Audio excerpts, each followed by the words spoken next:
9:42 a.m. in the West, as they say in the news business, Deshaun Watson's meeting with the Niners per league source. That, what time was that? 9:42. So at 9:52, Matt Mayoko tweeted, the 49ers are, capital letters, N-O-T not, meeting with Deshaun Watson, a source just told me. 3 minutes later, Peter Schrager, the 49ers are not meeting with Deshaun Watson, no caps. And that ended quickly. And you and I started texting about it right away. My initial take was, I think Deshaun called them to see if they would be interested. And the question is, okay, they didn't meet with him. Should the 49ers have met with Deshaun Watson? Well, just a bigger picture, you could say that this is, they still, like, we've been lied to before. I'm going to take them at face value because they were really aggressive about getting the nose out there, like really aggressive. No one shoots down any rumors this time of year. It's not worth it. You don't have the energy. It doesn't truly matter. This is the first rumor that got shut down during free agency, and it got shut down fucking hard. Notice the Browns aren't shutting down any rumors about them being like. Well, no, they're going to meet. They're meeting him today. The Browns. But the Niners shot that down very fast. So, to me, there's still a percentage that they don't want it out there because if they can't, they don't pull the trigger, you tray. But to me, I think that I was gonna say the boat has sailed. The story has sailed. The ship has sailed. The ship has sailed. I think it's just over. Like last year, I was told before the stuff came out and before obviously Trey Lance, the trade was made, the 49ers and Deshaun wants to come play for Kyle. Like he's very interested. It'd be one of the teams. And I think we had talked about that before. But ever since everything happened, and listen, we say it all the time, no one knows what's happened beside him and all the massage therapists that he was sleeping with. But regardless, whether he's guilty or innocent, he's a red flag guy moving forward. Period, point blank, end of story. Roethlisberger carried with him Lake Tahoe still to this day. Like, that's never going away. And part of drafting Trey Lance was you get this raw guy that you need to work with. There is no guarantee by any means. The likelihood that he's ever good as Deshaun Watson would be below 50%, right? Because most quarterbacks don't ever become as good as Deshaun Watson in the history of football. Like, he's already immediately like a top 5-6 quarterback. The majority of people that play the position never become a top 10 quarterback. They have talent, they don't have talent, well, regardless. But a huge reason you did this, and I think a way to talk Kyle into this, like you got this raw product you're going to work with, was the character stuff. And remember last year during the Colts thing that it came out that they had this special tag for special individuals, and they value character at the highest level of any NFL team. And it was two guys in the first round. It was Devontae Smith, who was known as like the leader of Alabama's program for like the last 4 years, and Trey Lance. So you're going to get in bed with a character guy who, again, it's all this stuff might go away, but the stories don't go away. Like, he was sleeping around with massage. Like, his judgment now is a question mark moving forward at a position where you need their judgment to be the number one thing. So you cannot, like, they're doing the right thing if they are telling the truth and not fucking with him. Well, I get why Deshaun Watson would be interested. Of course, he'd come here, they'd win, right? Well, I think the Niners, if I were Deshaun Watson, the Niners would be my number one destination. That would be my preferred destination. If you said, okay, your options are the Saints and Dennis Allen, Matt Rule and the Panthers, the Colts and Frank Reich, which would be, it's not an option, right? Because no. they asked and the Texans said no. The Falcons, okay, I guess I know Arthur Blank. Atlanta would be. But don't you think once the Niner thing is not an option, which will take him at face value, they say no, he starts getting desperate and he calls the Falcons because he'd rather just play in Atlanta, Magic City, the strip club, than the other two places? Cleveland, I think, would be attractive based on Stefanski, but the Niners would be my number one. No? Okay, well, look, the Niners would be my number one. The city. They just got Amari. Yeah, the city. They just got Amari. They have good. They're good on defense. It's a good team. Yeah. If we just, since you said this, you made me think of this. The report was the Niners are meeting with him. Yeah. Then the report was they're not meeting with him. But meeting with him and talking to him, are those the same thing? You could Zoom. Yeah, I would say a Zoom would be a meeting. I would say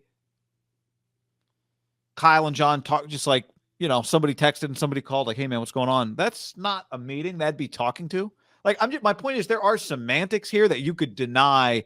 We're not flying to meet him, but we are discussing whether or not we'd want to do it internally.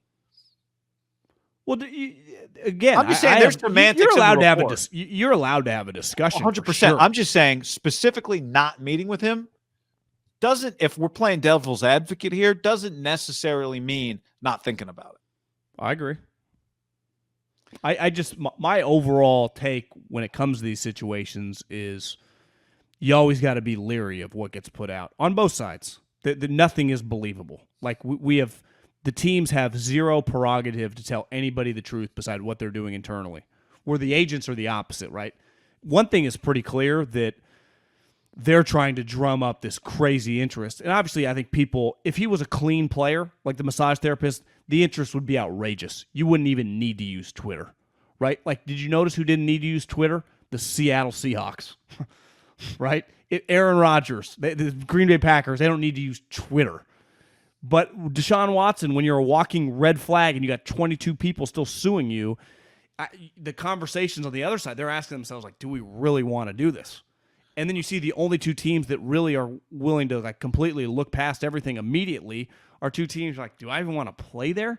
And then you're desperate to go to the Niners, and even Atlanta, you're like, well, we get it, but we don't really, our quarterback situation, we're kind of stuck. To me, for the Niners, I don't think Houston would want Trey Lance. Not that they don't think he's a good player. I think they have something in Davis Mills. I think you would have to do a double whammy if they were interested. You'd trade Trey Lance, which I think would have immediate value, and you'd get a couple first-round picks. You would accumulate what you traded for him, and then you'd have to use that to trade the Houston Texans for Deshaun Watson. That's how, if they were to go down that road, that's what they would have to do. Do you agree with that? Yes, absolutely. And I do think you could get two ones for Trey. Carolina might do it. Carolina might do it. Who knows? Who knows? I think it would be very, very interesting, some of these teams. Yeah. Hell, Washington could pivot in a heartbeat. Say, fuck it. We didn't think this guy would be available. Just cut Carson. I think there's a big difference between going to get Tom Brady and having him play while Trey Lance waits, and going to get Deshaun Watson and abandoning Trey Lance after a year, unless you don't think Trey Lance can play. But if you think Trey Lance can play, and you said this to me earlier, and I think you're right, just the odds, and this is not a reflection of Trey, the odds that first-round quarterbacks turn into a quarterback as good as Deshaun Watson it's under 50-50, right? Yeah, in a vacuum, the football aspect of it, Deshaun has the advantage, right? Yeah. He's young and he's good.